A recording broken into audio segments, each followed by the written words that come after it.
Hello，大家好，我係 Matthew，歡迎翻到嚟我嘅 channel。今日咧就唔帶大家去登島啦。有興趣睇翻上一條關於英國條咀島嗰條片嘅朋友們咧，就可以而家撳翻去右上角彈出嚟嗰一個嘅影片嗰度做重溫。咁今日我帶大家去邊咧？今日咧就帶大家去呢個嘅 Rimrose Valley Country Park。咁其實呢個公園咧就又大又闊啦，其實大概係維園嘅1.5倍咁大。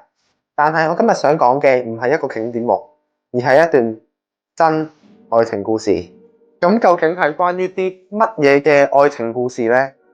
咁其實就係關於一個女人，佢真係嫁咗俾一棵樹。呢位女士咧就係叫做 Kate。喺2019年，佢就喺呢一度搞咗一場婚禮。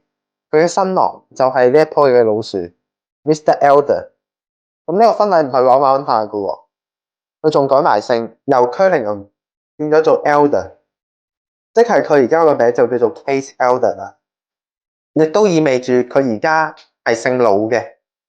講真啦，如果呢啲事真係發生喺香港，10個有9個人都會話：呢個姐姐係咪傻㗎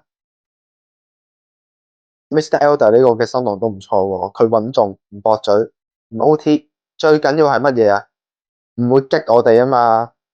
咁喺婚禮嗰一日咧，阿 Kate 個新娘咧就着住一件婚紗，咁新郎佢就基本上真係乜都冇着到嘅。成個婚禮嗰個氛圍咧，其實真係又浪漫又特別，有親友有音樂，仲有記者嘅探訪。不過喺呢場嘅婚禮背後咧，其實係一個嘅行動嚟嘅喎。阿 Kate 為咗反對政府係開一條新嘅公路，點解會反對啊？就係因為呢條公路係會破壞咗呢片綠地喎，而呢個公園咧，其實係對一啲有呼吸道問題嘅人嚟講，係一個可以呼吸到新鮮空氣嘅避風港嚟。佢希望透過結婚呢個方式咧，去提醒大家，大自然唔單止係一個打卡嘅報警板，同一時候亦都係需要我哋去珍惜、去守護嘅嗰一個對象。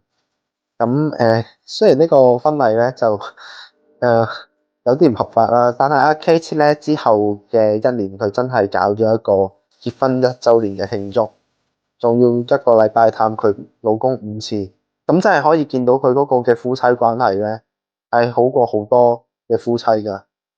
喺 Rimrose Valley 呢個地方咧，呢棵樹永遠都唔會 block 佢，而且仲會安安靜靜咁樣守候喺原地嗰度，等住佢嘅老婆返嚟。拍片途中我都想揾下，究竟揾唔揾到佢老公呢棵樹仲存唔存在？但係成個公園啲樹真係多到爆，同埋每一棵都係生得差唔多樣，咁我最尾就放棄咗啦。不過講真啦，呢個公園又大又靚，又平，而且唔係好多泥沙。其實如果住喺附近嘅話咧，行下都幾舒服㗎。咁好啦，如果你覺得呢個故事又癲又浪漫嘅話，咁就記得 comment、like、share 同埋 subscribe， 撳埋隔離個鐘仔，咁下一條片咧就一定唔會錯過啦。咁我哋下一條片再見啦，拜拜。